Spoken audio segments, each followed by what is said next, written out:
अस्सलाम वालेकुम। Faisalabad programme city eight 10 के साथ मैं हूं आपका मेज़बान मोहम्मद बिलाल डोगर।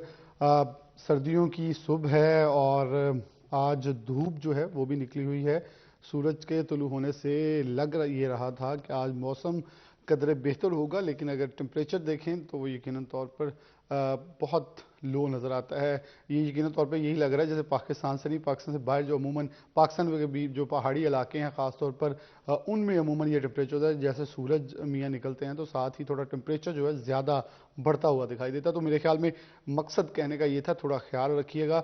ये मत समझिएगा कि सूरज निकला है तो हमने ज़रा हल्के कपड़े पहन के निकलना है तो हवा नहीं लग, क्योंकि हवा भी चल रही है और उसके साथ साथ हवा चलने से जो सर्दी है जिसे हम फ्रीजिंग कहते हैं वो ज़्यादा फील हो रही है, और ख़ास तौर पे गर्दन, कान और जो जिस्म का वो हिस्सा जहाँ ख़ास तौर पर ज़्यादा असरात मुरतब हो सकते हैं। तो मेरे ख्याल में हमें बहुत ख्याल रखना होगा। सर्दी भी बढ़ रही है, वैसे भी आज संडे से पहले आखिरी दिन है तो बहुत कम तो स्कूल खुले होते हैं, लेकिन बच्चे जो हैं खेलने के लिए बाहर निकलते हैं तो उनके लिए माओं को ख़ास तौर पर ख्याल रखने की बहुत अशद ज़रूरत है और अपने आप को ख़ास तौर पर ढांप के रखें ताकि सर्दी ना लग जाए, क्योंकि फ्रीजिंग टेम्परेचर के ऊपर जा रहा है आने वाले दिन भी, बल्कि ये देख रहे हैं वो तो हम आगे जाके आपके साथ शेयर करेंगे। लेकिन दिन का आगाज़ करते हैं तो हम प्रोग्राम का बाकायदा आगाज़ करते हैं। तो सबसे पहले हमारे साथ एक प्रोग्राम के अंदर एक मुफ्ती साहब, मुफ्ती अहमद अली होते हैं, जिनकी एक ख़ास एक शेयरिंग होती है हमारे साथ।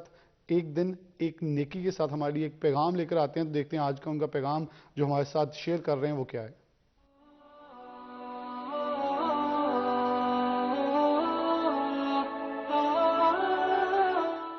नहमदुहु व नुसल्ली अला रसूलिहिल करीमी, अम्मा बाद। मेरे दोस्तों, बुजुर्गों, भाइयों, मेरी बहनों, आज का मेरा पैगाम ये है, अमानत की तीसरी किस्म जिसका ताल्लुक बंदों के साथ है, जिसके अंदर हम बड़ी खियानत करते हैं। रसूल अकरम सल्लल्लाहु अलैहि व आलिहि वसल्लम ने इरशाद फरमाया, ला ईमाना लिमन ला अमानत लह, उस आदमी के ईमान का एतबार नहीं है जो अमानत का ख्याल नहीं करता। आज सारी उम्मत मुस्लिमा खाइन बन चुकी है, खाइन बन चुकी है। और मेरे नबी ने फरमाया सल्लल्लाहु अलैहि व आलिहि वसल्लम ने, जो अमानत का ख्याल नहीं रखता उसके ईमान का कोई एतबार नहीं।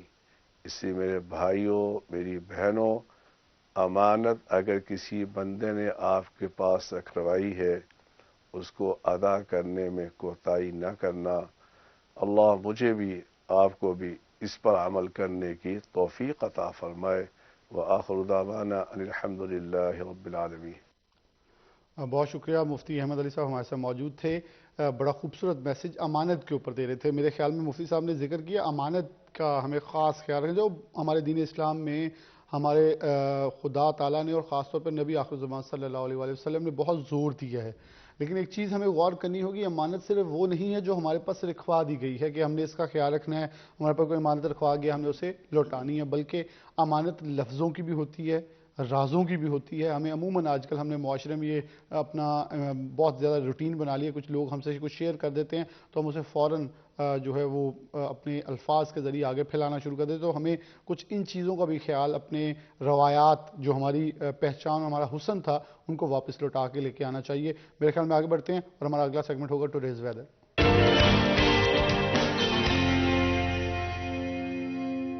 फसी नकवी हमारे साथ मौजूद होंगे। देखते हैं कि मैं पहले भी टेम्परेचर का जिक्र कर रहा था, मैं इसलिए कुछ बता नहीं रहा था कि आज फसी से जानते हैं कि फसी किस हद तक शहर फैसलाबाद में मौसम सर्द है और कितनी हवाएं तेज़ चल रही हैं। जी बिल्कुल, शहर फैसलाबाद मौसम की बात की जाए तो आज फैसलाबाद का मौसम सर्द और खुश्क है, और इसके साथ साथ सूरज तो निकला है लेकिन जो सर्द हवाओं का राज है वो भी बरकरार है। महकमा मौसमियात की जानिब से बताया गया है कि आज कम से कम दर्जा हरारत 4 दर्जे सेंटीग्रेड रिकॉर्ड किया गया है, जबकि ज़्यादा से ज़्यादा दर्जा हरारत 16 दर्जे सेंटीग्रेड रहने का इम्कान है। हवा में नमी की तनासब की बात की जाए तो हवा में नमी का तनासब 68% रिकॉर्ड किया गया है, जबकि हवाएं जो है वो 8 किलोमीटर फी घंटा की रफ्तार से चल रही हैं। आइंदा 24 घंटे के दरमियान फैसलाबाद में बारिश के इम्कानात नहीं जाहिर किए गए। अलबत्ता जो फैसलाबाद का मौसम है वो सर्द और खुश्क रहने का इम्कान जाहिर किया जा रहा है। जी बहुत शुक्रिया फसी नकवी, आप हमारे साथ मौजूद थे। बिल्कुल शहर फैसलाबाद, फसी भी बता रहे थे, फसी के हक़ में देख सकते हैं कि धूप निकली नज़र आ रही थी हमें, लेकिन हम भी जब सुबह ऑफिस जब आ रहे थे तो मौसम में ख़ास एक सर्दी आज महसूस हो रही थी। तहद नगाह 16 किलोमीटर तक है। जो गुज़िश्ता रोज़ बात करें तो 12 बजे मोटरवे खुल रही है और आज सुबह 8 बजे 16 किलोमीटर पर मतलब अगर देखें तो हमारी हद नगाह तहद नगाह थी और कमोबेश 6, 7, 8 किलोमीटर से ज़ायद की रफ्तार से हवाएं चल, जो हवा चल रही है उसकी वजह से जो सर्दी है उसको ज़्यादा महसूस किया। इवन कम टेम्परेचर सुबह कमोबेश 5, 7 था, लेकिन फील लाइक वो 2, 3 था, जो ज़्यादा सर्दी में इजाफा कर। मेरे ख्याल में आगे बढ़ते हैं, सर्दी तो अब है, कुछ दिन और अभी चलेगी, लेकिन यही हुसन है कि कुछ दिन की सर्दियाँ 1-1.5 माह की होती हैं, यही इंजॉय करने वाली होती हैं। तो अब जैसे वो मीम्स भी बड़ी मज़े मज़े की बन रही हैं, लेकिन प्रोग्राम को आगे ले चलेंगे और हम एक टॉपिक खास रखते हैं। तो सर्दियों का जब जिक्र कर रहे हैं तो इसी से इंटर रिलेट आज करते हैं कि आज और ख़ास तौर पर इस जब फ्रीजिंग टेम्परेचर्स की तरफ हम बढ़ते हैं और सर्दियों के अंदर आते हैं तो हमारे अंदर बहुत सारी जिस्मानी तब्दीलियाँ होती हैं, जिसमें जोड़ों का दर्द हो जाता है, कुछ जिस्म की ऐसी ऐसी दर्द शुरू हो जाती है जहाँ शायद हमें अमूमन गर्मी के अंदर, क्योंकि टेम्परेचर बॉडी का ऐसा होता है कि वहाँ हमें फील नहीं हो रहा होता, तो हम एक्सरसाइज भी कुछ ठंड होने की वजह से जो है वो ग्राउंड्स का रुख नहीं करते, तो ज़रा कुछ रेस्टिंग मोड में चले जाते हैं। तो उसकी बिना पे हमें कुछ बीमारियां तो नहीं लेकिन दर्दें शुरू हो जाती हैं। और अमूमन हमारे वैसे जो पार्क्स के अंदर वॉक करने वाले लोग हैं, अमूमन उनसे पूछ रहे हैं तो 80% लोग सिर्फ डॉक्टर के रिकमेंडेशन पे वॉक कर रहे होते हैं, बाकी कुछ तकल्लुफ़ नहीं करता, जाके वॉक कर लें। तो आज हमारे साथ जो गेस्ट हैं वो इसी मौजूद से मुंसलिक है, तो उनका तारुफ करवा दूं। नईम योगी हैं, योगा एक्सपर्ट हैं। नहीं भाई, आपका बहुत शुक्रिया वक्त देने के लिए, प्रोग्राम में आप शरीक हुए हैं, वेलकम कहते हैं आपको। और टॉपिक हमारा ये है कि अगर आपको जोड़ों का दर्द होता है, उसके साथ जोड़ों के दर्द के आपको कोई जिसके अंदर एलर्जी होती है, खारिश होती है, क्योंकि खुश्की का बहुत ज़्यादा खुश्क सर्दी होती है हमारे अमूमन, वो भीगा भीगा सा दिसंबर तो पुरानी बातें हो गई हैं, अब तो खुश्क दिसंबर जो चलता है, उसके बाद जनवरी आता है, तो इसमें भी कोई बारिश वैसे नहीं। कुछ दिन पहले हल्की बूंदाबांदी हुई थी जिस बिना पे मौसम कुछ कदरे बेहतर हुआ, लेकिन जो खुश्क सर्दी है वो ख़त्म नहीं हो सकी, जिस बिना पे गला ख़राब, नज़ला, ज़ुकाम, खारिश, बुखार के साथ साथ बहुत सारी बीमारियां, जिस्मानी जल्द की बीमारियां वो भी जन्म लेती हैं। तो नईम साहब, आप कैसे देखते हैं कि एक तो जोड़ों का दर्द और इसके साथ योगा के अंदर कोई इसका भी इलाज मौजूद है, खारिश का, ये कोई एलर्जी हो जाती है जो क्योंकि खुश्क जल्द होती है, हम उसको बिल्कुल गर्मियों की तरह रूटीन में लेते हैं, तो शायद मेरे ख्याल लोग समझते हैं कि ये वैसे ही रूटीन का मामला, तो ये रूटीन का मामला है या योगा के अंदर इसकी भी कोई इलाज मुआवजा और कोई चीज़ बताई गई है?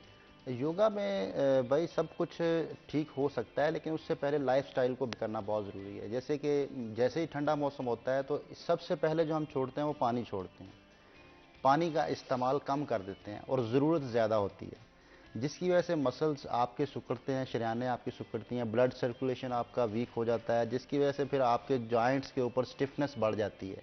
ख़ासकर उंगलियों के ऊपर जो छोटे जॉइंट्स होते हैं, इन पे इफेक्ट ज़्यादा इसलिए आता है कि एक तो हम कोशिश करते हैं कि जैसे ही हाथ अगर धोने पड़ जाएँ, धोने के फ़ौरन बाद हम हीटर के आगे उसको कर देते हैं ठंडा, फ़ौरन गर्म करने के लिए, जिसकी वजह से फिर आपके जॉइंट्स के ऊपर स्वेलिंग आती है। गंठिया का जो मर्ज़ है उसकी बड़ी वजह गर्मियों और सर्दियों में 2 वजह हैं। सर्दियों में हम ठंडा होने की वजह से फ़ौरन उसको गर्म करने की कोशिश करते हैं, और गर्मियों में हम पानी नहाने के बाद जैसे पंखे के नीचे आ जाते हैं, डायरेक्ट हवा जब पड़ती है तो उससे गंठिया होता है। ये एक बड़ी वजह है गंठिया की, जोड़ों के दर्द की। तो कोशिश ये करनी चाहिए कि जब हाथ गीले हों ना उनको फ़ौरन गर्म करें ना उनको ठंडा करें, उनसे ज़रा अवॉइड करें।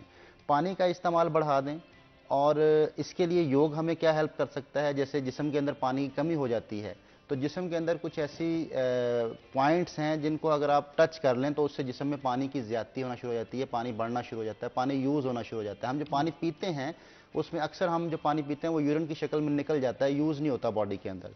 उसमें एक सबसे पहले जो गलती है वो है तेज़ पानी पीना। हम जब भी तेज़ पानी पिएंगे उससे फ़ौरन यूरिन आएगा।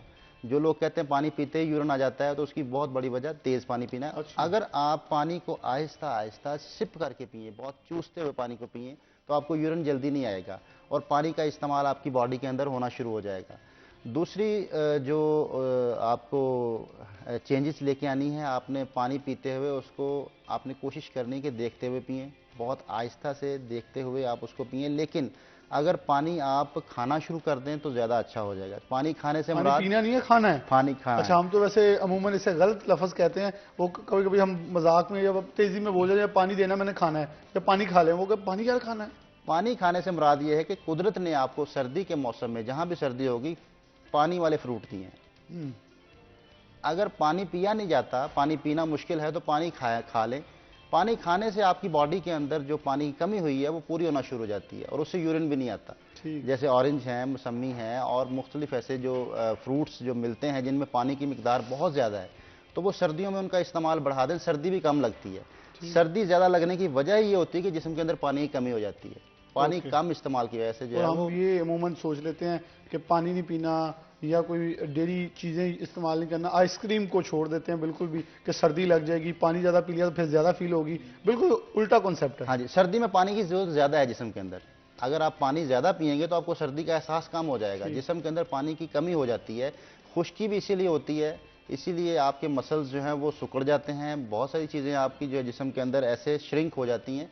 तो उससे ठीक करने के लिए अगर पानी का खाने का इस्तेमाल कर लिया जाए, जैसे पानी फ्रूट खा लें आप, और जैसे मैंने कहा कि कुछ पॉइंट्स हैं जिससे पानी बढ़ता है जिस्म के अंदर। एक छोटी उंगली ऐसे अंगूठे के साथ अगर मिला ली जाए तो इसको कहते हैं वर्ण मुद्रा।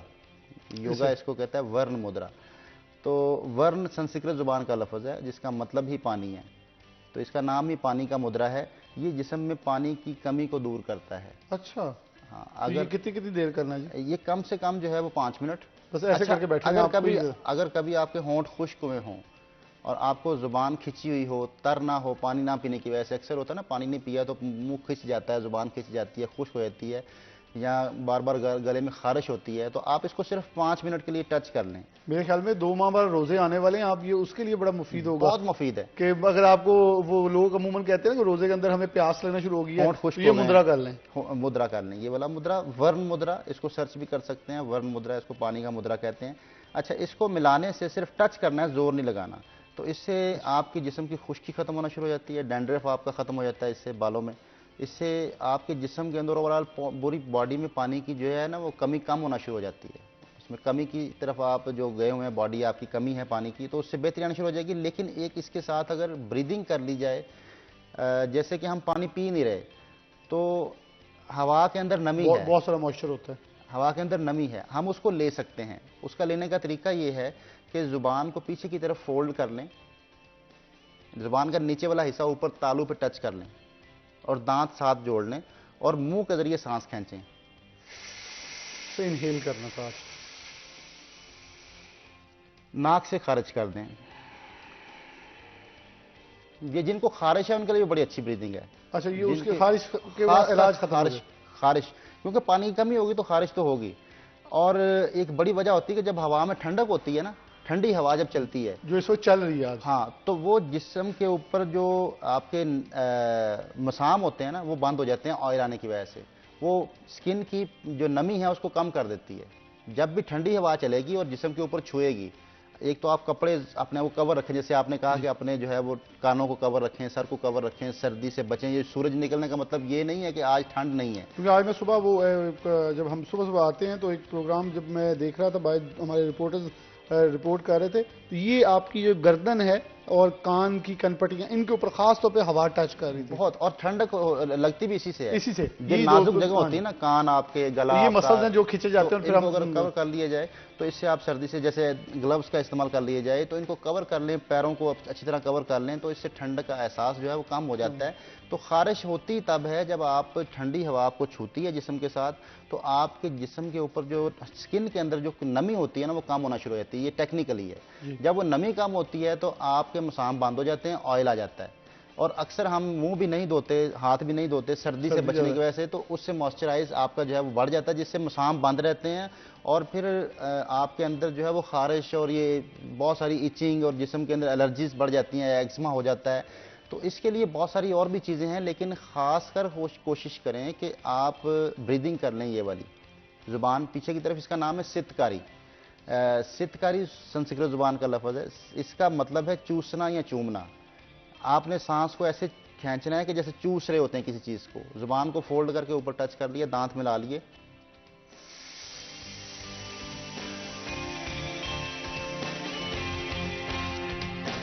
और नाक से खारिज। इससे आप हवा से जो पानी है वो ले रहे हैं, हवा के अंदर जो नमी है वो आप जिस्म के अंदर लेके जा रहे हैं, पिया नहीं लेकिन आप पानी ले रहे हैं, पानी आपके जिस्म के अंदर कमी नहीं आएगी। एक दूसरी ब्रीदिंग है जिसको शिताली कहते हैं, और शिताली का लफ्जी मतलब है ठंड। शिताली, जी जी जी जी, संस्कृत जुबान शिताली, ठंडक। होता यह है कि जब बाहर टेम्परेचर आपके ठंडा होता है तो आपके अंदर गर्मी बढ़ जाती है। आप मुंह से हवा निकालते हैं तो अंदर से धुआं निकलता है। बिल्कुल बिल्कुल, भाप निकलती है, वो जैसे सिगरेट पीने वालों को होता है, तो हमारे तो वैसे भाप आजकल, वैसे सर्दी का टेम्परेचर हमारे बॉडी का टेम्परेचर थोड़ा बाहर का डिफरेंट हो जाए तो भाप आना शुरू हो जाती है। जी जी, जैसे ही आप बाहर का टेम्परेचर अगर गर्म होगा तो आपके अंदर ठंडक बढ़ जाएगी, बाहर का अगर ठंडक होगी तो आपके जिस्म के अंदर गर्मी बढ़ जाएगी। मैं नईम साहब आपसे शिताली का जरूर हम जानेंगे, लेकिन यहाँ एक ब्रेक का वक्त कहा जा रहा है, ब्रेक ले लेंगे, ब्रेक के बाद वापस आएंगे तो जानेंगे, तो हमारे साथ जुड़िए रहे, क्योंकि शिताली अगर हमें जाने ये एक्सरसाइज कैसे करनी है तो हमारे साथ एक ब्रेक के बाद छोटी सी ब्रेक लेंगे, वापस आते हैं।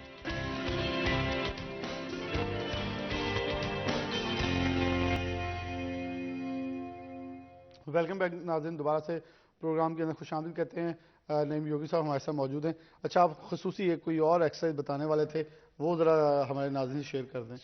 जैसे हमने बोला कि अंदर गर्मी हो जाती है, तो उसको कम करने के लिए, इसका नाम ही ठंडक है, इसने ठंडक पहुँचानी है अंदर, तो इसको अगर कर लिया जाए तो इससे जो खारिश के अमराज हैं, और अक्सर लोगों को जो है वो खारिश करने से फिर जो है इन्फेक्शन हो जाती है स्किन के ऊपर, तो उसका ये इलाज है शिताली।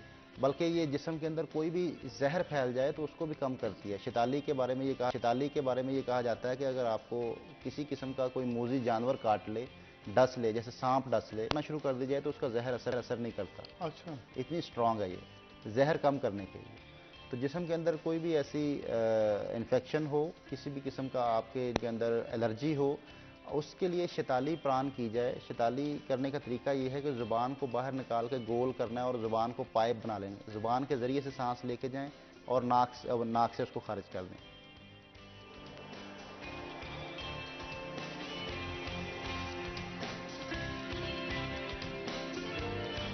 जुबान के जरिए इनहेल करना है और एक्सहेल करना है नाक के जरिए। अच्छा, अक्सर लोगों की ज़ुबान गोल नहीं होती, इसके लिए क्या करेंगे फिर, वो तो इसको नहीं कर सकते, लेकिन इसका तरीका है फिर करने का। ज़ुबान को चिपटा करके ज़रा बाहर निकाल लें और ऊपर के होंठ के ज़रिए से इसका सुराख बना लें। ज़ुबान के ऊपर सांस टच होता हुआ जाए। अच्छा ठीक है, बेसिकली इसके अंदर जुबान का इस्तेमाल से जुबान का इस्तेमाल है। तो जुबान गोल ना हो तो इसमें परेशानी की बात नहीं है कि जुबान गोल नहीं हो रही तो मैं नहीं कर सकता। जो ज्यादा बतौनी लोग होते हैं उनकी जुबान गोल होती है, जो बतौनी नहीं होते उनकी जुबान गोल नहीं होती। अच्छा, मैं तो बतौनी बहुत हूँ, लेकिन यहाँ जुबान गोल करने का मैंने करके देखा लेकिन नहीं इस्तेमाल हुआ। तो ये तो मेरे ख्याल में साइज के ऊपर डिपेंड होगा, जुबान लंबी वाली गोल हो जाती है और छोटे वाली जुबान जो वो चपटी। तीन तरह की जुबान है ना, एक नोकदार जुबान होती है वो भी गोल नहीं होती, चपटी जुबान भी जो भैंस की जुबान है वो भी गोल नहीं होती, और जो लंबी जुबान होती है ना वो गोल हो जाती है। ये सांप की जुबान है। तीन तरह की जुबान है। खैर, ये आप ना भी गोल हो तो इसको आप कर सकते हैं। जुबान को थोड़ा बाहर निकाल लें और ऊपर वाले होंठ की मदद से थोड़ा सुराख बना के जुबान के ऊपर सांस का जुबान का कर लें। तो ये शिताली अगर आप कर लेते हैं तो इससे आपके जिस्म के ऊपर खारिश कम हो सकती है, आपके जिस्म की एलर्जी कम हो सकती है, आपके जिस्म के अंदर इन्फेक्शन कम हो सकती है। किसी भी किस्म की आपको जैसे सर्दी के अमराज हैं उसके लिए आप कर सकते हैं इसको। ये पानी भी बढ़ाएगी, जैसे हवा से आप नमी ले रहे हैं तो इससे जिस्म के अंदर पानी भी बढ़ जाएगा, जिस्म के अंदर जो पानी की कमी हो चुकी है। अब जो स्किन के ऊपर जो खारिश करने से बहुत ज़्यादा एलर्जी हो जाती है तो उसके लिए कुछ ऐसी चीज़ें भी इस्तेमाल की जा सकती हैं जिससे आप बेहतरी की जानिब जा सकते हैं। जैसे सेब का सिरका है, अगर सेब का सिरका अगर आप थोड़ा सा पानी मिक्स करके स्किन के ऊपर लगा लें जहाँ खारिश होती है तो आपकी खारिश में कमी आ जाएगी। और इसका एक ख़ास ख्याल रखिएगा, अगर इन्फेक्शन वाले दाने बने हुए हैं तो फिर सेब का सिरका इस्तेमाल नहीं करना, ये भी ज़रूरी है, एहतियात भी ज़रूरी है। क्योंकि हम एक ही नुस्खा होता है उससे मुमासलत रखती कोई भी बीमारी हो हम कहते हैं चला दो, क्योंकि बस वो बीमारी शुरू हुई है तो बस उसका देसी टोटका इस्तेमाल करें। हाँ जी, अगर इन्फेक्शन वाले दाने हैं तो अगर आपने सेब का सिरका और पानी मिक्स करके लगा लिया तो आपके इन्फेक्शन बढ़ जाएगा। ठीक, और उससे एलर्जी बढ़ जाएगी।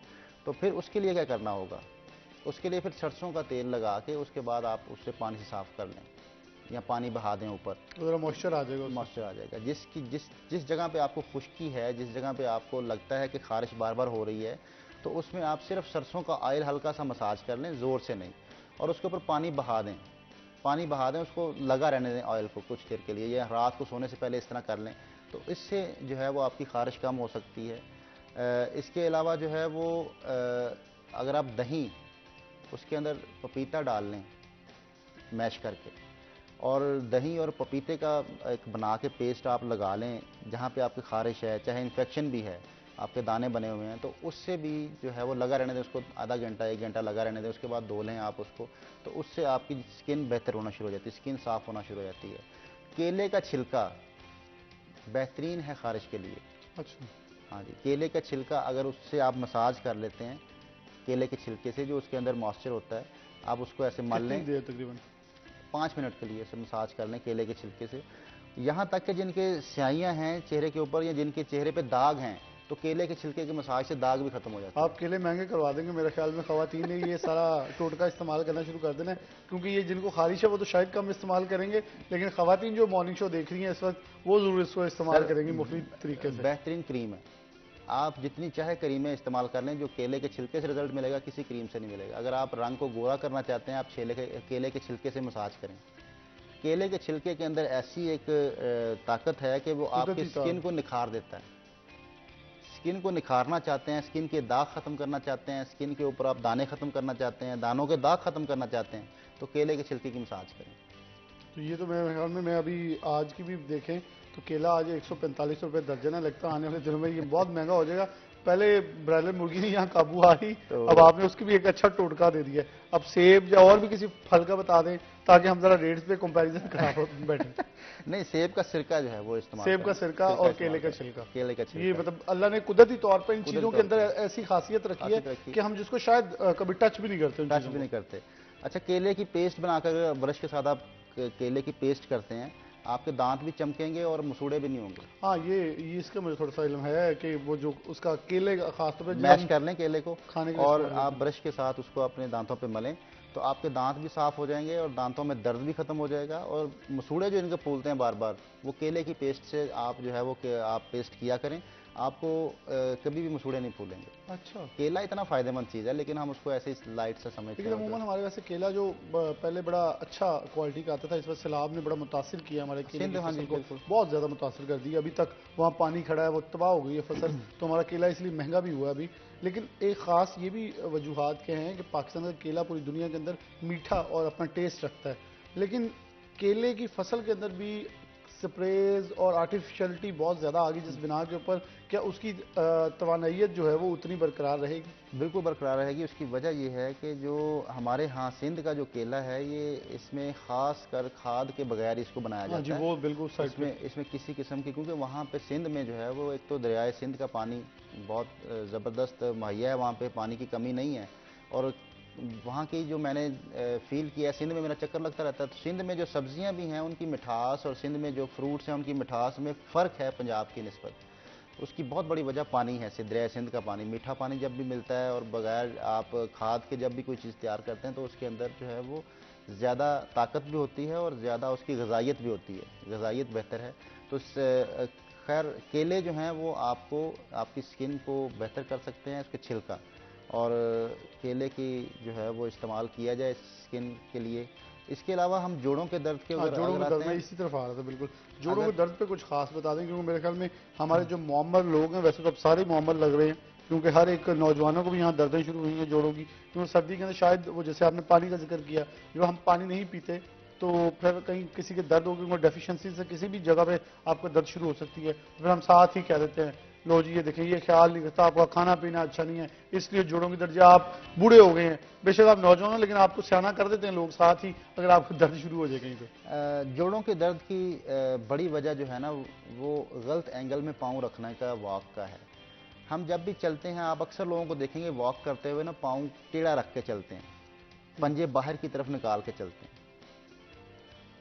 हम एक्सरसाइज को सीखना नहीं चाहते, हम एक्सरसाइज को समझते हैं कि ये कुछ सीखने की चीज़ नहीं है, खुद ही एक्सरसाइज कर लेते हैं जिसमें एंगल का कोई अमल दखल नहीं होता। हालांकि एंगल के बगैर एक्सरसाइज जो है वो बजाय फायदे के नुकसान की तरफ चले बिल्कुल। अगर हम जिम में भी जाएं तो एक मसल है, उसको अगर आप कोई पेन दे रहे हैं, वो कहते हैं ना, you much you want a gain तो नो पेन उतनी नो आप गेन। नो पेन होती है, लेकिन उसमें एक और फिक्रा बोला जाता है कि जितना आप गेन करना चाहते हैं उसे उतनी पेन भी देनी पड़ेगी, लेकिन अगर मसल के आप थोड़ा सा हैंड को पुश थोड़ा साइड पे कर देंगे तो इस मसल की बजाय नीचे वाला मसल डेवलप हो जाता है, जो आप चाहते हैं बाइसेप ट्राइसेप वो नहीं बनेगा। और एक अगर एक एंगल में एक्सरसाइज करने से फायदा हो सकता है तो गलत एंगल में नुकसान भी हो सकता है। बिल्कुल। मैं ये जरूर आपके तवसत से जो है वो रिक्वेस्ट करूंगा लोगों से कि एक्सरसाइज को सीखें, सीखे बगैर ना करें। चाहे योगा हो, चाहे जिम हो, कोई एक्सरसाइज हो, उसको बकायदा किसी उस्ताद से सीखें, उसके बाद आप करें। हमारे नौजवान अक्सर बेंच प्रेस लगा लेते हैं हैवी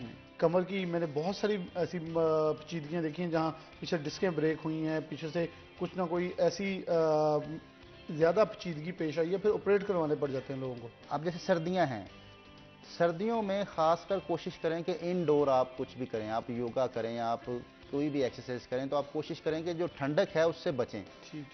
एनवायरमेंटल जो टेम्परेचर है वो आपका कम से नॉर्मल हो। ज़्यादा नीचे होगा तो उससे आपकी स्किन के ऊपर बजाय फ़ायदे के नुकसान होगा, मसल आपके टूट जाएंगे। मैं अगर जिस्म की सख्ती है, मेरे जिस्म के अंदर किसी किस्म का ब्लड फ्लो अच्छा नहीं है और मैं ज़ोर लगा के जिस्म को लचकदार बनाने की कोशिश करूँगा तो फिर मेरे मसल्स इंजरी होगी, मसल टीयर कर जाएंगे, इंटरनल मसल इंजरी जिसको कहते हैं। तो लाजमी तौर पर पार्क से जो है वो बचें। पार्क अच्छी चीज़ है, पार्क में जाना चाहिए, लेकिन आप अपने वो कवर करें और वॉक करें पार्क में। वॉक कर लें, बिल्कुल वॉक कर लें, रनिंग कर लें, लेकिन रनिंग भी डायरेक्ट ना करें। सर्दियों में खासकर पहले वॉक करके आप जिस्म को वार्म अप कर लें और उसके बाद फिर आप रनिंग करें। और जैसे मैंने बोला कि पाँव को सीधा रख के चलना चाहिए, कोशिश करनी चाहिए जब कि पाँव सीधे होने चाहिए। ट्रेडमिल के ऊपर जब भी आप दौड़ते हैं तो उससे घुटनों में दर्द ज़्यादा निकलता है। उसकी बहुत बड़ी वजह ये होती है कि आप पाँव अपने मुताबिक नहीं रख पाते, आपको दौड़ाया जा रहा होता है। तो पाँव की एंगल बड़ा जरूरी है, एंगल बहुत ज़रूरी है। बाकायदा आप हमारे साथ ही मौजूद हैं। मैं ज़रा ब्रेक की तरफ रुख कर लूँ, ज़रा ब्रेक से वापस आते हैं तो योगी साहब हमारे साथ ही हैं, तो इनसे दोबारा इसके ऊपर बात करेंगे। एक छोटी सी ब्रेक, दोबारा हाजिर होते हैं।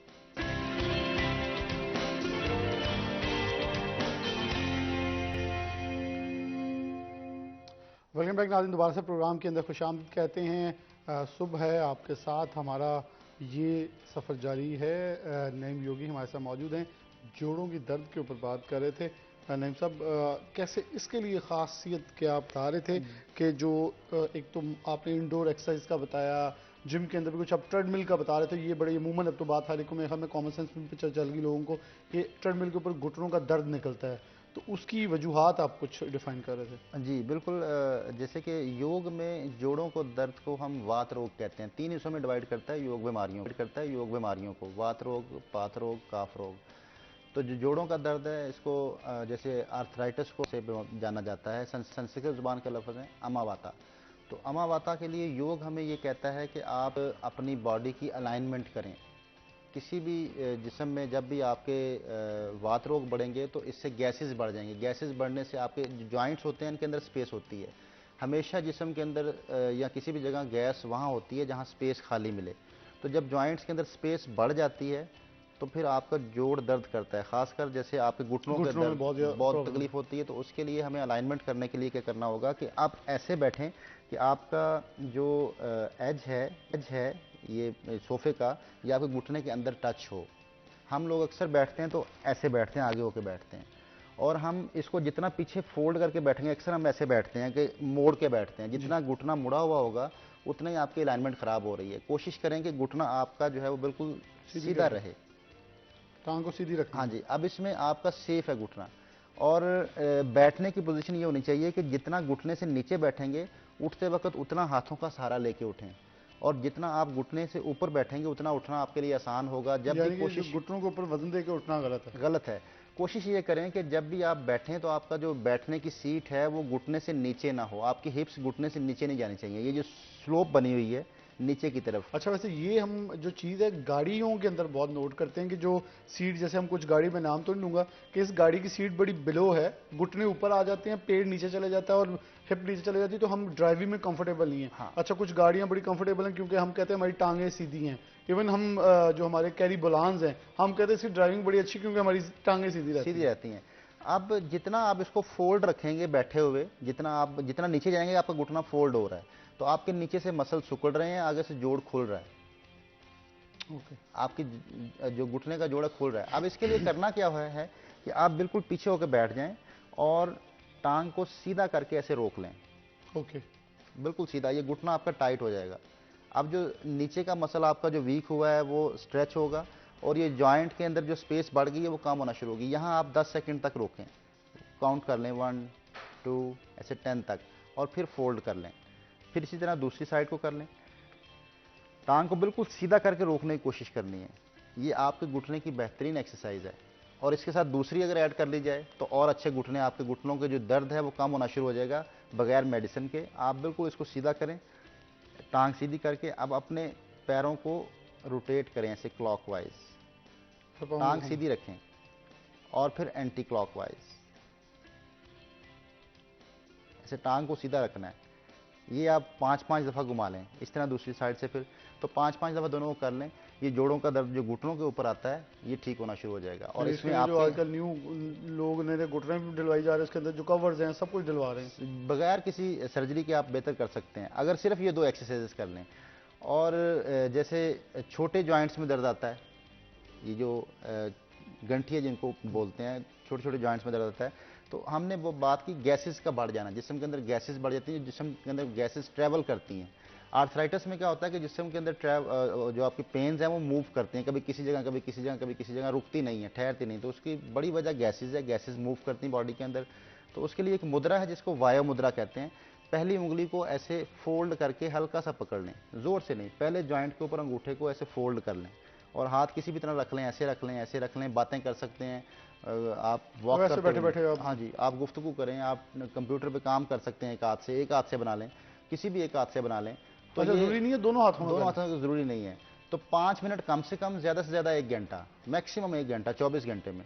तो इससे आपके जोड़ों का जो रेंगता हुआ दर्द है वो कम होना शुरू हो जाएगा। छोटे जॉइंट्स के अंदर भी है। और अपनी उंगलियों की एक्सरसाइज, गैस का भी गैसेस, हाँ जी, गैसेस कम होती हैं। अपने बाजू ऐसे शोल्डर लेवल पे लेके आए हाथ, और हाथों को अपनी जानब खींच लें, और हाफ फोल्ड करें फिंगर्स को, इनको जॉइंट्स को मूव,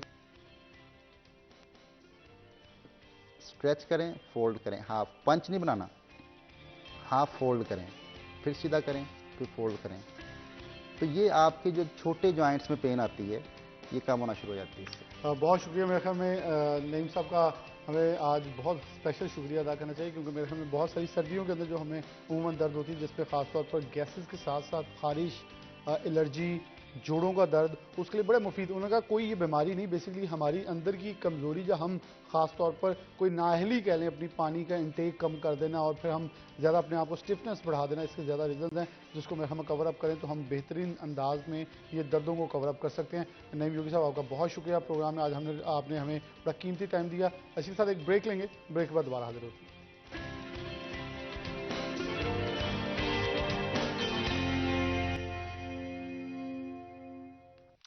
वेलकम बैक नाज़रीन, दोबारा से प्रोग्राम के अंदर खुशामदीद कहते हैं आपको। सिटी एट 10 का दूसरा अहम हिस्सा जो है उसका आगाज़ हुआ चलता है।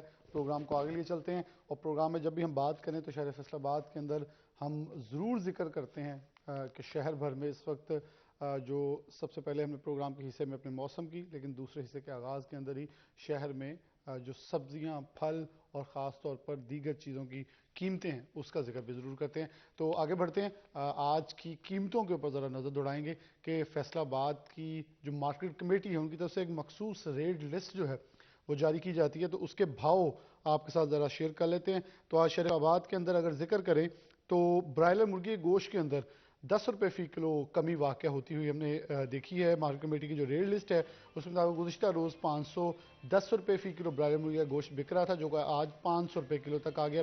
कीमत बहुत ज़्यादा है, लेकिन महज कुछ कम होती दिखाई दी आज हमें। अगर बात करें अंडों की, तो अंडे फार्मी जो हैं वो 299 रुपये दर्जन के ऊपर कायम है। दोनों का मुआवजना करें तो ये जो 500 वाली कीमत है, अगर ओपन मार्केट के अंदर बिमा, पोटा, कलेजी और सफाई की बात करें तो कहीं 550 से ऊपर फरोख्त होता दिखाई दे रहा है। और यही अंडे फार्मी अगर देखें तो आज भी किसी दुकान जाके ख़रीदें तो 30 रुपये का एक अच्छा साइज़ वाला अंडा मिलता है, यानी कि 350 से ज़ायद जो है वो दर्जन बनती है। तो ये कीमतों का जो फ्लक्चुएशन है मार्केट कमेटी की रेट लिस्ट के अंदर के हमें दिखाई देता है। लेकिन इसके साथ ही सब्जियों में पूरे हफ्ते के दौरान आज महज एक दिन कुछ कमी होती दिखाई दी है, वगरना ये भी तेज़ दिख रहा है। लेकिन प्याज अभी महंगा 215 रुपये किलो पे, जबकि ऊपर मार्केट में कहीं 230 240 रुपये किलो से भी ज़ायद फरोख्त हो रहा है। और सब्जियों के साथ साथ अगर हम हफ्ते रोज़ा इन्फ्लेशन रिपोर्ट के ऊपर भी नज़र दौड़ाएं तो उसके अंदर भी हमें कुछ नज़र आता है कि 44% महंगाई जो बढ़ती हुई दिखाई दी है। गुज़िश्ता साल 2022 के आखिरी महीने में देखें तो दिसंबर पूरे महीने में 2 हफ्ते इन्फ्लेशन स्टेबल नज़र आई थी, 2 हफ्ते कम हुई थी, लेकिन जनवरी के आगाज़ के अंदर 2023 के आगाज़ के साथ ही पहले हफ्ते में महंगाई बढ़ी है। अब दूसरे हफ्ते की रिपोर्ट आ चुकी है जिसमें महंगाई 44% बढ़ती हुई दिखाई दी है और इसके अंदर आपका आटा 6.75% महंगा हो गया है। इसके साथ लहसुन 4.51% महंगा हुआ है, अंडे 4.17% महंगे हुए हैं, दाल, मूंग, बनास्पति राइस, दाल, माश, गरम मसाला, ये सब कीमतें एकदम से हाइक पकड़ते हुए दिखाई दे रही हैं, जिसके असरात जो हैं आम आदमी को भी यकीनन तौर पर पड़ेंगे। और बिल्कुल महंगाई बहुत ज़्यादा है, बेरोज़गारी बढ़ रही है और आम आदमी के लिए ख़रीदना कुछ चीज़ मुमकिन है। मजमूई तौर पर जो शरह है वो 31% से ज़ायद गुज़िश्ता साल के बनिस्बत देखें तो ज़्यादा फील हो रही है। लेकिन दुआ करेंगे कि अल्लाह पाक इसके अंदर आसानियाँ पैदा करे, मेरे ख्याल में आम आदमी की ख़रीदो फ़रोख्त जो है वो आसान हो सके, उसकी पहुँच में आ सके। प्रोग्राम को आगे लिए चलते हैं। जब बात करते हैं किसी भी माशरे की तरक्की की तो तालीम सबसे अहमियत की हामिल एक जुज़ है और हर गवर्नमेंट सियासत कोई भी बात करें तो सबसे पहले तालीम और सेहत आती है बुनियादी ज़रूरियात के अंदर भी, और हमने कोई भी माशरा तालीम के बगैर तरक्की करते हुए नहीं देखा। तो जब तालीम की बात करें तो तालीम के अंदर आसानी कि आपको डोर स्टेप के ऊपर जो एजुकेशन है वो कौन प्रोवाइड करता है, और वो मेरे ख्याल में हर एक का बुनियादी राइट भी है कि हमारे डोर स्टेप के ऊपर जो एजुकेशन है वो हमें प्रोवाइड होनी चाहिए। और इसके अंदर एक नाम मेरे ख्याल में बिला किसी उज़र इलामा इकबाल ओपन यूनिवर्सिटी का इस्तेमाल किया जाता है, जो कि हमेशा से, अब तो बेशुमार यूनिवर्सिटीज़ कॉलेजेस उनके सब कैंपसेस आ चुके हैं, लेकिन इलामा इकबाल ओपन यूनिवर्सिटी तब से है जब ये यूनिवर्सिटी कॉलेजेस का दौरा ऐसे नहीं था जैसे अब बहुत सारी यूनिवर्सिटीज़ के एक शहर में नहीं बल्कि बेशतर शहरों में कैंपसेस हैं, कॉलेजेस हैं। तो ये आसान डिग्री और आसान तालीम का एक तसव्वुर लेकर आए थे, जिसके बाद पंजाब यूनिवर्सिटी और ये दोनों ने मिलकर जो पाकिस्तान के अंदर तालीम को आम किया, उसके अंदर बहुत अहमियत जो है वो इलामा इकबाल ओपन यूनिवर्सिटी की है। तो आज हमारे लिए ये एजाज़ की बात है कि हमारे साथ प्रोग्राम का जो हिस्सा बने मेहमान, उनका मैं तारुफ आपको करवा दूं। Regional director Allama Iqbal open university है डॉक्टर बशीर अहमद समीम साहब। जी डॉक्टर साहब, बहुत शुक्रिया आपके वक्त देने के लिए, और ये हमारे लिए बड़ा जी काबिल एहतराम है कि आपने प्रोग्राम के अंदर शिरकत की है। तो जब बात करेंगे तो अभी भी इलामा इकबाल ओपन यूनिवर्सिटी के दाखिले जो हैं ओपन है, और ख़ास तौर पर एक जेंडर जिसे आईडी कार्ड के लिए भी इख्तियारात दे दिए गए, जिन्हें हम मखसूस तौर पे जिस पर हमने प्रोग्राम किया माशरा तस्लीम नहीं करता, लेकिन इलामा इकबाल यूनिवर्सिटी ने उनके लिए भी कुछ मैट्रिक के और कुछ मज़ामीन के अंदर जो है वो दाखिले ओपन किए हैं। तो मैं फिर डॉक्टर साहब की तरफ बढ़ूंगा कि मैं इसके अंदर कुछ चीज़ें डिफाइन करने बजाय डॉक्टर साहब से पूछ लेते हैं। डॉक्टर साहब, दाखिले ओपन है, कौन कौन से दाखिले ओपन है, तारीख क्या है, ताकि नाज़रीन को ये भी आगाही हो जाए। इलामा इकबाल ओपन यूनिवर्सिटी ने जो बेड़ा उठाया था आसान तालीम का, लोग अपने घरों से पोस्ट ऑफिस भी करते थे, चीज़ें पहुँच जाती थी, और तालीम जो है और जो लोगों को एक शऊर है वो देने में जो सिलसिला शुरू है, अब उसके अंदर क्या पेशरफ्त है और तारीखें क्या है एडमिशन की? जी, बिस्मिल्लाह रहमान रहीम।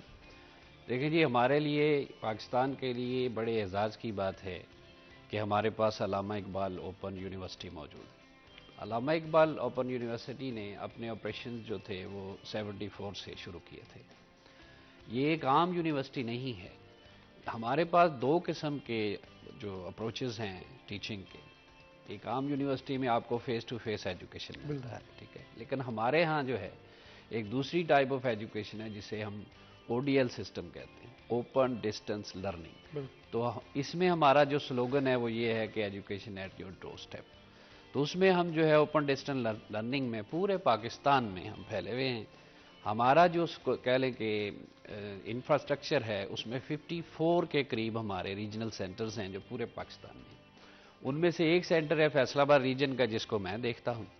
तो फैसलाबाद रीजन में हमारे पास 5 तहसीलें जो आती हैं हमारे अंडर जुरिसडिक्शन में, जिसमें झुमरा है, जिसमें जड़ावाला है, तांदरियावाला, समुंदरी और फैसलाबाद की अपनी तहसील है। तो ये 5 तहसीलों को हम देखते हैं, और हमारी जो कह लेंगे रीच है वो हमारी रिमोट एरियाज तक है। हम ऑलमोस्ट डोर टू डोर जाते हैं बच्चों तक तालीम पहुंचाने के लिए। तो आपने बात की, हाँ, स्टूडेंट बॉडी की बात कर दूं कि हमारे पास ओवरऑल यूनिवर्सिटी में पूरे पाकिस्तान में 5 लाख से ज़्यादा की स्टूडेंट बॉडी है इस वक्त जो एक्टिव स्टूडेंट्स हैं। ये किसी भी पाकिस्तानी यूनिवर्सिटी के पास इतनी बड़ी स्टूडेंट बॉडी नहीं है। नहीं। और मेरे पास फैसलाबाद में अगर मैं बताऊं तो मेरे पास 20,000 जो हैं तलबा और तालिबात जो हैं इस वक्त रजिस्टर्ड हैं, जो एक्टिव हैं इस सेमेस्टर में। और साथ साथ मेरे पास रजिस्टर्ड ट्यूटर्स जो हैं उनकी तादाद जो है तकरीबन 9,000 है, और उनमें से हमने जो असाइनमेंट दी हैं, लोगों को एंगेज किया है, उनकी तादाद 1,000 है। तो आप कह लें कि 20,000 के लिए हमने 1,000 जो असातिज़ा जो हैं वो असाइन किए हैं हमारे अपने बच्चों को पढ़ाने के लिए। और जहाँ तक दाखिला जात का ताल्लुक है, अल्लामा इकबाल ओपन यूनिवर्सिटी साल में 2 दफ़ा दाखिले करती है, एक को हम स्प्रिंग कहते हैं और एक को हम ऑटम कहते हैं।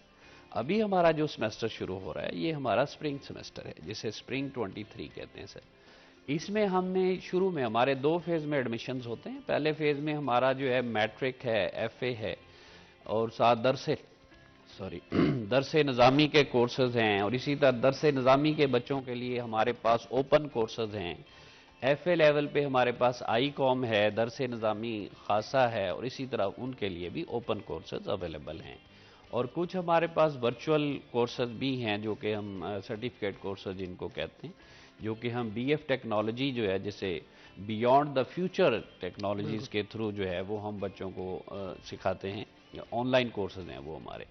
और इसके साथ साथ सर हमारे पास जो हमारी यूनिवर्सिटी में, चूँकि मैंने बताया कि हम 2 तरह से ऑपरेट करते हैं, एक फेस टू फेस और एक ODL, तो हमारे फेस टू फेस एडमिशन भी ओपन हैं, जो हम पहले फेज़ में करते हैं, जिसमें हमारे PhD के प्रोग्राम्स होते हैं, जिसमें हमारे MPhil के प्रोग्राम्स होते हैं, और जिसमें हमारे कुछ BS के प्रोग्राम्स होते हैं, जो हमारे इस्लामाबाद सेंटर पे ही सिर्फ होते हैं। हाँ, जो हमारे रीजनल कैंपसेस हैं, जिनमें फैसलाबाद भी एक है, हम ODL मोड को जो है वो कैटर करते हैं। तो जो बच्चे कहते हैं यूनिवर्सिटी असल में बनाई उनके लिए गई थी, जो कि अपनी तालीम जो है वो काम की वजह से, अपनी घरेलू जिम्मेदारियों की वजह से जारी नहीं रख सके थे या मुकम्मल नहीं कर सके थे, तो हम मैदान में उतरे उन लोगों को उनकी तालीम को एनहांस करने के लिए, और जिसमें हम काफ़ी हद तक जो है वो अल्हम्दुलिल्लाह कामयाब भी हैं।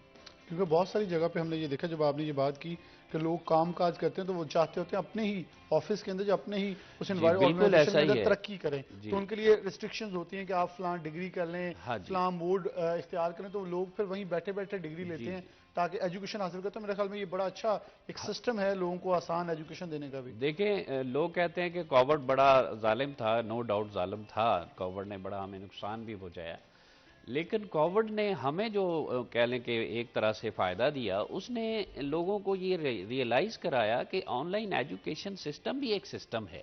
सारी दुनिया इस पे आ गई। क्योंकि पूरी दुनिया उस वक्त, पूरा पाकिस्तान लगा हुआ था कि हम अपने बच्चों को घर बैठे हुए किस तरह तालीम दे सकते हैं, जबकि हमारे पास उसका एक्सपीरियंस जो वो 74 से था। पूरा सिस्टम मौजूद, ठीक है, हमारा बेहतरीन सिस्टम है सर, हमारे पास बेहतरीन स्ट्रक्चर है, इंफ्रास्ट्रक्चर है जो इस्लामाबाद में लगा हुआ, बेहतरीन डेटाबेस है जिसमें हम मैक्सिमम जो हम डाटा स्टोर कर सकते हैं।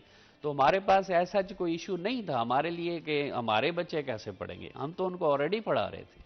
तो हम उन बच्चों को ज़्यादा बेहतर तरीके से, जो बच्चे मोटिवेटेड होते हैं, पढ़ाते हैं, जो अपना काम भी जारी रखते हैं और अपनी तालीम भी जारी रखते हैं। और फिर अल्हम्दुलिल्लाह हमारे पास बड़ी सक्सेस स्टोरीज़ हैं कि बच्चे जो हैं वो तालीम को एनहांस करने के बाद अपनी प्रमोशंस भी लेते हैं, और फिर बड़ी अच्छी पोजीशंस पे लोग जो हैं वो काम करते हैं। मेरे ख्याल में इसमें सबसे इम्पोर्टेंट चीज़ ये है कि कुछ लोग अपनी उम्र छुपा देते हैं और चाहते नहीं हैं कि वो जाहिर करें कि वो इस उम्र में भी तालीम हासिल करें। वैसे ये तो एक हमारे यहाँ सर उम्र की कोई कैद मैं वही कह रहा, मतलब ये एक अच्छी चीज़ है कि लोग जो चाहते हैं कि वो आगे एजुकेशन हासिल करें, कुछ लोगों को शायद बहुत देर बाद या उस वक्त वसाइल नहीं होते, बाद में वसाइल पैदा हो जाते हैं। कोई मसला नहीं सर, हमारे पास तो ऐसे भी मेरे स्टूडेंट्स हैं जो रिटायरमेंट के बाद अपनी तालीम जो है उसको एनहांस कर रहे हैं, क्योंकि अब दुनिया बदल गई है सर। अब वो पुरानी जमा तफरीक नहीं रही है, अब नई टेक्नोलॉजी है, अब आपके हाथ में एंड्रॉयड मोबाइल है, आपके पास जदीद मशीन है,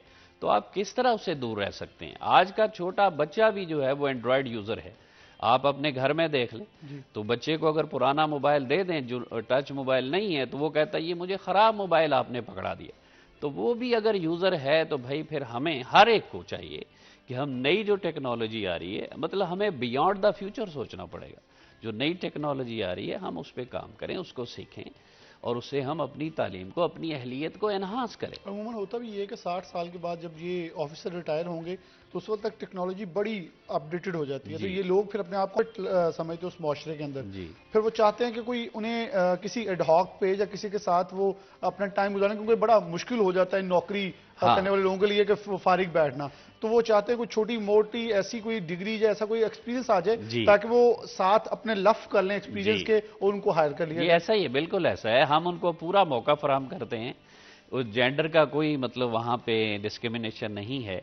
कोई भी हमारे पास आता है, किसी भी एज ग्रुप में आता है, हम उसको बिल्कुल पूरी तवज्जो के साथ जो है उसको तालीम हासिल करने में उसकी मदद करते हैं। और ट्रांसजेंडर्स के लिए जो स्पेशल आपका जी, जो फी स्ट्रक्चर है, पहले तो देखें जी, हमारा फी स्ट्रक्चर जो है बाकी तमाम यूनिवर्सिटियों से वैसे ही 1/3 है। अब आप देखें हमारी जो मैट्रिक की फ़ीस है सर एक सेमेस्टर की, वो 2,650 रुपये है। आप मुझे बताएं कि 2,650 रुपये में 2 लोग खाना खाते हैं, लेकिन हमारे पास एक बच्चा जो है वो पूरा सेमेस्टर पढ़ सकता है।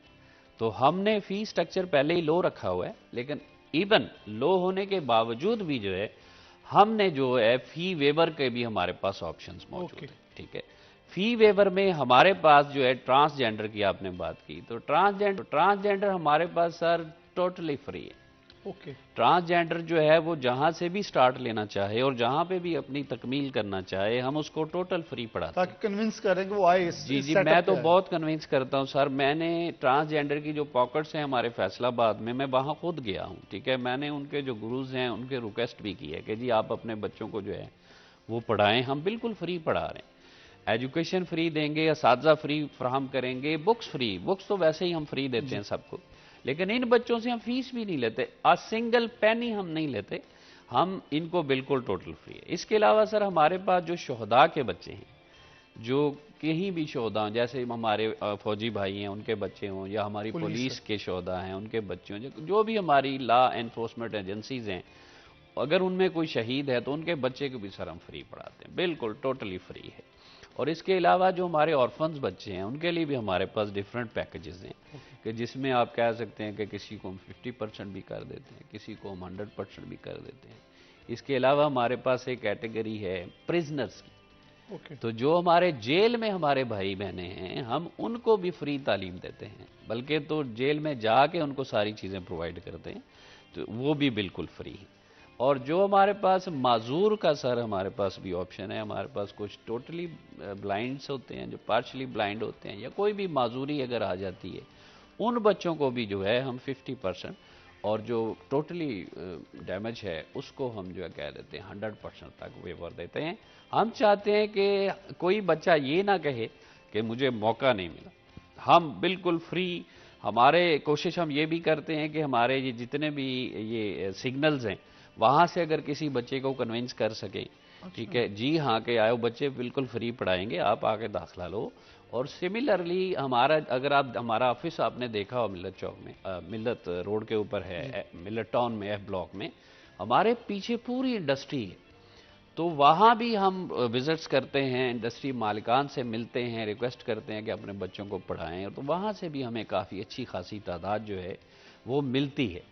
तो इस ज़िमन में मैं एक रिक्वेस्ट आपके इजाज़त से डालना चाहूँगा अपने नाजरीन से, जो हमें इस वक्त देख रहे हैं या नहीं भी देख रहे, बाद में अगर उनको पता चले कि हमारे पास मैट्रिक और FA की बहुत थोड़ी फ़ीस है, तो अगर मुखय्यर हजरात जो हैं वो कोशिश करें कि वो कुछ बच्चों को अब खुद उनकी फ़ी पे करके जो है वो उनको दाखिल करवा दें, तो ये कौम पे एहसान होगा सर। अगर ऐसा कर सकें तो काइंडली कुछ मुखय्यर हजरात जो हैं वो मैदान में उतरें और बच्चों को हमारे साथ एंगेज करें।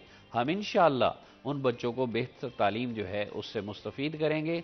देखिए, ये मेरा दावा है, ये हमारे बच्चे जो अल्लामा इकबाल ओपन यूनिवर्सिटी में हैं, ये आप इनको इग्नोरेबल बच्चे नहीं कह सकते सर, ये हमारे बिल्कुल मेन स्ट्रीमर बच्चे हैं।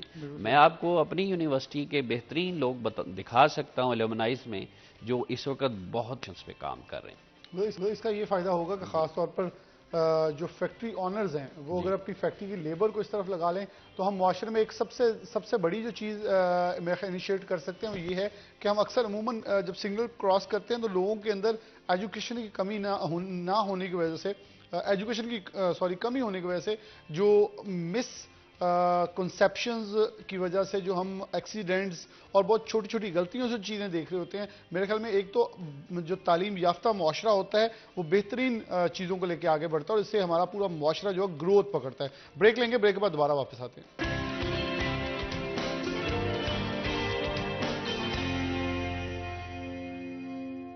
वेलकम बैक नाज़रीन, दोबारा से प्रोग्राम के अंदर खुशामदीद कहते हैं। डॉक्टर बशीर अहमद समीम हमारे साथ मौजूद हैं। इनसे बात का आगाज़ आगे बढ़ाते हैं और बात करते हैं।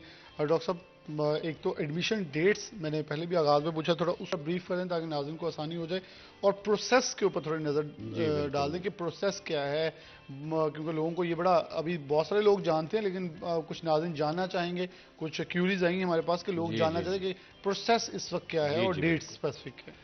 देखें जी, हमारी जो जैसे मैंने पहले सेशन में बताया आपको कि हमारे पूरे साल में 2 दफ़ा एडमिशन्स होते हैं।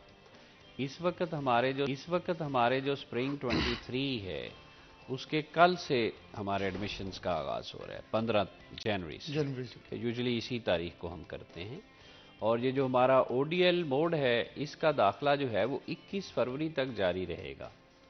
और जो हमारा फेस टू फेस मोड है उसके दाखिले जो हैं वो 15 फरवरी को क्लोज हो जाएंगे। ओके, ठीक है सर। तो हमारा जो ODL मोड है ये, जो दूसरा हिस्सा है क्वेश्चन का, उसमें ये है कि आपने कहा कि प्रोसेस क्या है। हमारे यहाँ 2 मोड है एडमिशन प्रोसेस के।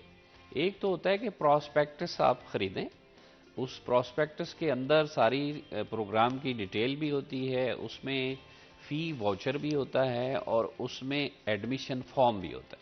तो आप ये एडमिशन फॉर्म वहाँ से लेकर उसे मैनुअली फिल करके फ़ी बैंक में जमा करा के तो आप वो एडमिशन ऑफिस को भिजवा सकते हैं। ये तो एक पहले चलने वाला भी तरीका था और अब भी कुछ इलाकों में चल रहा है। लेकिन जो बहुत अच्छा और क्विक वे है वो हमारा ऑनलाइन प्रोसेस है कि आप हमारी वेबसाइट पे जाएं, एडमिशन वाली टाइल पे जाएं, वहाँ पे आप क्लिक करें, आप अपना अकाउंट बनाएं। बहुत आसान है, ये मुश्किल नहीं है। अगर आप एंड्रॉयड यूज़र हैं तो मोबाइल पे भी कर सकते हैं, अपने घर में बैठ के आप एडमिशन भेज सकते हैं। अब सिंपल है, वेरी सिंपल है। तो आप उसमें जाएं, ऑनलाइन प्रोसेस में उसमें अपने डिटेल्स डालें तो अगले 10 मिनट में आपका दाखिला हो जाता है। और वहाँ से वही फ़ी वाउचर भी वहीं पेड, फ़ी वाउचर भी निकल आता है सर। तो वही पे कर सकते हैं। और फ़ी के हवाले से मैं बता दूं कि हम फ़ी जो है वो कैश में नहीं लेते सर, कि हमारा कोई सेंटर, कोई बंदा ऐसा नहीं है जो कि कैश में फ़ी वसूल करेगा। फ़ी हमारी बैंक्स में जाती है। ठीक है, हमारे 5 पैनल बैंक्स हैं, आप उनमें फीस जमा करा दें या किसी भी बैंक में जो हमारा जो होता है फ़ी वाउचर होता है उसके ऊपर लिखा होता है कि आप किस बैंक में जमा करा सकते हैं। और साथ साथ हमारे पास इजी पैसा है, यू फोन है, इनमें भी आप जाके रिकॉर्ड अपना चेक करा के फौरन वहां पर भी फी जमा, ऑनलाइन आप पे जी बिल्कुल ऑनलाइन फी जमा होती है। मैं तमाम हमारे नाजरीन को ये भी बताना चाहूँगा कि किसी को कैश मत दें, आप सीधे बैंक में जाएं, वाउचर आपके हाथ में है, और या फिर आप इजी पैसा वगैरह से अपने घर से इवन लोग फी पे करते हैं जिनके अपने इजी पैसा, यू फोन, जैज कैश के अकाउंट्स हैं, जी हाँ, वहीं से पे कर देते हैं। वो कोई इतना बड़ा मुश्किल मरहला नहीं है। तो उसमें देखें हम जो हेल्प प्रोवाइड करते हैं हमारे फैसलाबाद में, थ्रू आउट फैसलाबाद डिस्ट्रिक्ट में हमारे 40 के करीब सेल्स पॉइंट्स हैं। ओके, तो जहाँ पे जो है लोग प्राइवेटली भी काम करते हैं वो उन बच्चों का दाखिला कर देते हैं। ठीक है, वो वहाँ से भी करवा सकते हैं। अगर वो फैसिलिटी नहीं लेना चाह रहे तो जो जिनकी एक्सेस में हमारा रीजनल ऑफिस है, तो हम अपने रीजनल ऑफिस पे बिल्कुल फ्री ऑफ कॉस्ट जो है ये सर्विसेज प्रोवाइड करते हैं। ओके, तो बच्चा वहाँ आ जाए अपने डॉक्यूमेंट्स लेके। इस ज़िमन में एक बात रह गई थी, वो मैं बता दूं कि मैट्रिक में दाखिला लेने की जो शर्त है, पहले ये होता था कि जी आपके पास 8वीं पास का सर्टिफिकेट होना चाहिए। तो अब अल्लामा इकबाल ओपन यूनिवर्सिटी ने ये वाली शर्त जो है ये ख़त्म कर दी है। अब हमें सिर्फ और सिर्फ फॉर्म बी चाहिए, जिसे बे फॉर्म भी कहते हैं। बे फॉर्म बच्चा ले आए, अपनी एक तस्वीर ले आए, तो हम उसका दाखिला कर लेते हैं। तो कोई शर्त नहीं, कितने कोई शर्त नहीं जी, बिल्कुल। मैट्रिक में दाखिले के लिए सिर्फ उम्र की हद है कि उसकी एज जो है वो 13 साल हो, कि वो मैट्रिक में आ जाए, तो 13 साल से कम ना हो। हाँ, लोअर लिमिट जरूर है, ऊपर जितनी मर्जी हो। ऊपर मैंने जैसे पहले भी बताया कि ऊपर कोई भी एज है उसकी कोई लिमिट नहीं है। हाँ, लोअर में, क्योंकि फिर 13 साल का बच्चा फिर मैट्रिक का कोर्स समझ भी सकता है ना कि वो उसको कैसे चलाएगा। तो उस लेवल पे वो आ गया है, तो हम उसको जो है वो दाखिल कर लेंगे। ये जो 8वीं की शर्त थी वो हमने ख़त्म कर दी है। अब तमाम बच्चे जो हैं, मैं कहता हूं कि जो बच्चे इंडस्ट्री में काम भी कर रहे हैं 13 साल की उम्र के, या जिन्होंने तालीम को मुनक़ते कर दिया था, तो वो उसमें दाखिला ले सकते हैं और बड़ी आसानी से ले सकते हैं। तो एक डॉक्टर साहब आपका कोर्स इंट्रोड्यूस हुआ ALP मिडिल टेक, इसको जरा थोड़ा डिफाइन कर दें, क्या है, इसकी खासियत क्या है? देखिए, एक तो मैंने जी सर बिल्कुल, एक तो मैंने अभी वजाहत की है कि जो हमारा कोर्स है मैट्रिक का, जिसमें हमने मैट्रिक की शर्त ख़त्म कर दी है, ये उससे ज़रा क्विक है। ALP से मुराद है एक्सेलरेटेड लर्निंग प्रोग्राम, यानी आप थोड़ा सा तेज़ी के साथ अपनी तालीम को मुकम्मल कर सकते हैं। ये उन बच्चों के लिए है जो कहीं प्राइमरी में छोड़ गए हों, ठीक है, या दूसरी तीसरी छोड़ गए हों, तो उन बच्चों को भी हम अपने मैट्रिक के काबिल बनाएंगे। और बड़ी तेज़ी के साथ जो है किसी भी बच्चे को हम प्राइमरी का कोर्स करवा देंगे और इसी तरह फिर उसे मिडिल तक लेवल का कोर्स करवा के उसे इसे सहल कर लेंगे कि वो मैट्रिक में दाखिल होने के काबिल हो जाए। मैं डॉक्टर साहब वापस आएंगे आपके साथ, बात का आगाज सिलसिला जारी रहेगा। एक ब्रेक का कहा जा रहा है, यहाँ ब्रेक लेंगे, ब्रेक के बाद वापस आते हैं, यहीं से बात का सिलसिला जारी रखेंगे।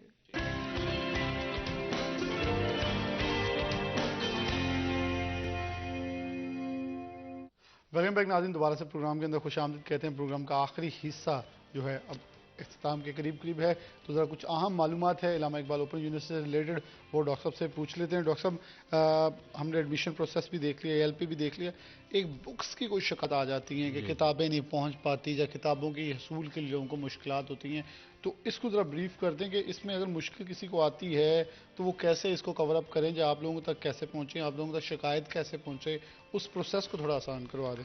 जी देखिए, जहाँ तक बुक्स का ताल्लुक है, हम कह लें कि 2 साल पहले तक तो हम तमाम तलबा व तालिबात को उनकी किताबें हार्ड कॉपीज़ में देते रहे, लेकिन इस वक्त हम तमाम तलबा व तालिबात को जो बुक्स की फॉर्म में नहीं देते थे।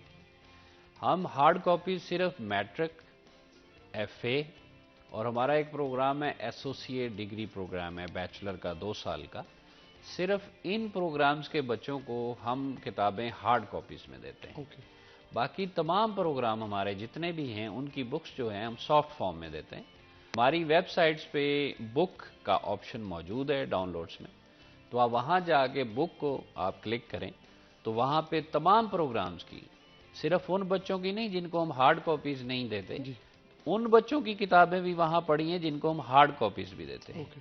तो वो वहाँ से बासानी जो है उसको डाउनलोड कर सकते हैं, उसके प्रिंट लें, अपने मोबाइल में कर लें, घर वाले कंप्यूटर पे, लैपटॉप पे कर लें, डेस्कटॉप पे, जहाँ भी चाहें। वो आराम से, उतनी बड़ी उनका साइजेस भी नहीं है, PDF फॉर्मेट में है। तो किताबों का तो जो मसला है वो इस तरह जो है हमने हल कर लिया है।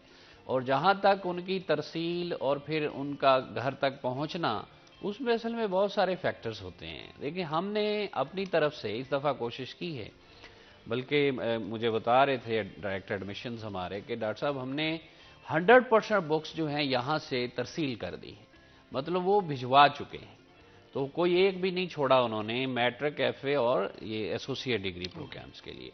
हाँ, कुछ बच्चों तक नहीं पहुँची होंगी क्योंकि हम उनकी पहुँच तक के लिए कह लें कि अपनी जो डाक का सिस्टम है वो थोड़ा टाइम वो हमें, हाँ, उसके अंदर इन्वॉल्व होता है। तो डाक में बाज़ बात ये है कि बाज़ का डाक जो है वो डाक खाने में पड़ी रहती है, कोई डाकिया जो है हमारा भाई बिजी होता है कहीं दूसरे काम में, तो वो डाक जो है वहाँ तक पहुँचा नहीं पाता।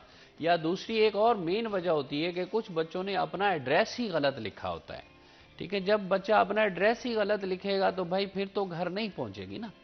तो अगर ऐसी सीन हो जाता है कि आप तक किताब नहीं पहुँची तो कोई बात नहीं, आप सॉफ्ट कॉपी डाउनलोड कर लें, तो जो बहुत आसानी से आपको किताब मिल जाएगी। किताबों के हवाले से तो हम इस तरह इंशाल्लाह, उसकी अब क्यूरी हमें बहुत काम आती है सर, ऐसा नहीं कि बिल्कुल ख़त्म हो गई है, लेकिन बहुत रेयर ही है कोई बच्चा हमारे पास आए और कहे जी मुझे बुक नहीं मिली। हाँ, देखिए हम क्या सहूलत मुहैया करते हैं, उस रीजनल सेंटर का क्या रोल है। अगर किसी बच्चे को बुक नहीं मिलती है, फ़र्ज़ करें हार्ड कॉपी की फॉर्म में, तो वो हमारे रीजनल सेंटर आ जाए। यूजुअली हमारे पास 1, 2, 3 सेट पड़े होते हैं, ठीक है, वो हम उनको दे देते हैं। और हम अपने जो सीनियर बच्चे हैं उनसे भी रिक्वेस्ट कर लेते हैं कि बेटे अगर आपकी किताबें फारिग हो जाएं तो आप हमारी लाइब्रेरी में जमा करा दें, ताकि आने वाले बच्चों में से अगर किसी को ना मिले तो हम उनको दे दें। तो ऐसे भी बच्चे हमें दे भी जाते हैं, ठीक है, तो फिर हम वो किताबें उन बच्चों को दे देते हैं। तो ये इस तरह से हम इसको हैंडल कर रहे हैं। अच्छा, एक बड़ा सवाल उठता है कि एक कॉलर है सबसे पहले, जी, प्लीज। डॉक्टर साहब उनका सवाल ले लें तो फिर वापस आते हैं। अस्सलाम वालेकुम जी। जी वालेकुम सलाम। बिलाल भाई कैसे हैं? ठीक है अल्हम्दुलिल्लाह। कौन साहब कहाँ से? जी, मुदस्सर बाजवा फैसलाबाद से सर बात कर रहा हूँ। जी भाई साहब बोलिए, क्या सवाल है आपका? जी बिलाल भाई, अपना मैं बशीर साहब से ये पूछना चाहता हूँ, 2018 के लास्ट में अपना ग्रेजुएशन क्लियर की थी अल्लामा इकबाल ओपन की तरफ से, और सर 2023 आ गया है, हमने वो रिक्वायरमेंट जो इनकी है तकरीबन जो फीस भी होती है और उसके साथ हम अपना जो इनके मामला होते हैं हमने मुकम्मल करके ये इस्लामाबाद कह रहे थे इस एड्रेस पर भेज दें, वो भेज दें, लेकिन सर अभी तक हमारी जो सनतें हमें 2023 तक नहीं मिल सकी। मुझे नहीं, मेरे दोस्त भी हैं, हम इनके ऑफिस भी गए हैं बशीर साहब के, पीछे हम लास्ट टाइम गए थे, ये बेहतर जानते हैं, ये कह रहे हैं जी अब वो अमला चेंज हो गया है, वो एक बंदे हैं वो निकाल दिए थे, तो लिहाजा अपना वेट करें, इंशाल्लाह आ जाएगी, लेकिन ये रिस्पॉन्स नहीं देते सर। चले मैं ख्याल में मुदस्सर बाजवा साहब की, डॉक्टर साहब आप जरा क्वेरी सॉल्व कर देंगे, कोई जवाब इन्होंने दें। असल में डिग्री के हवाले से क्वेश्चन किया है कि मैंने 2018 में शायद इन्होंने कंप्लीट कर लिया था और अभी 2023 तक इनको वो डिग्री नहीं मिली है। जो मेरे पास क्यूरी आ जाती है ऑफिस में उसको मैं फौरन एड्रेस करता हूं। तो इनको चाहिए कि बाजवा साहब मुझे अपना रजिस्ट्रेशन नंबर वगैरह भिजवाएं, रोल नंबर भिजवाएं, तो इंशाल्लाह मैं पूरी कोशिश करूंगा कि अपना कंट्रोलर साहब से रिक्वेस्ट करके तो इनको डिग्री जल्दी जारी करवा देंगे। उसका एक प्रोसेस है सर, अगर उन्होंने ऑप्ट किया है तो फिर जल्दी हो जाता है। उसके लिए ये एक फॉर्म है हमारा डिग्री ट्रांसक्रिप्ट का, वो फॉर्म आप डाउनलोड से डाउनलोड करें, साथ अपना फी जमा करा के कंट्रोलर एग्जामिनेशन को भेज दें। 2 मोड हैं, 45 डेज में मिल जाती है अगर आपने अर्जेंट अप्लाई किया हो, और अगर आपने नॉर्मल अप्लाई किया तो फिर 90 डेज में आपको मिलनी चाहिए। अगर नहीं मिली है तो ये कहीं ना कहीं कोई प्रॉब्लम होगा। असल में ये होता है कि हमारी यूनिवर्सिटी अगर कोई ऑब्जेक्शन होना तो हमारा एक DTS सिस्टम है, उसके अंदर उसको डाल देती है, आप वहां से ट्रैक करते हैं। डिग्री ट्रैकिंग सिस्टम में आप लॉग इन करें, अपना रोल नंबर लिखें, वहां को आपकी डिग्री का स्टेटस पता चल जाएगा कि कहाँ पहुंची हुई है, कोई ऑब्जेक्शन लगा है तो वो आपको पता चल जाएगा। तो यूजुअली बच्चे ये देख नहीं पाते हैं, इसलिए थोड़ा डिले हो जाता है। मेरे पास है पिछली दिनों खातून आई, सर बात थोड़ी सी लंबी हो जाएगी, तो साल से सर उन्होंने नहीं देखा अपना ऑब्जेक्शन, 1 साल से। मुदस्सर बाजवा साहब आपको सवाल का बिल्कुल मेरे ख्याल में आप इस प्रोसेस से जानिए, लेकिन अगर नहीं हो तो अगले प्रोग्राम में हम आपका क्वेश्चन दोबारा टेकअप कर लेंगे। लेकिन इस वक्त हमारे पास यहाँ वक्त का जो है वो इख्तिताम हो रहा है, वक्त ख़त्म हो रहा है। तो मैं डॉक्टर साहब आपका बहुत शुक्रिया अदा करता हूँ, आपने बड़ा कीमती वक्त निकाला और बहुत सारी कीमती मालूमात जो हमारे साथ शेयर की। आज के प्रोग्राम से हमें इजाज़त दीजिए, अल्लाह हाफिज़।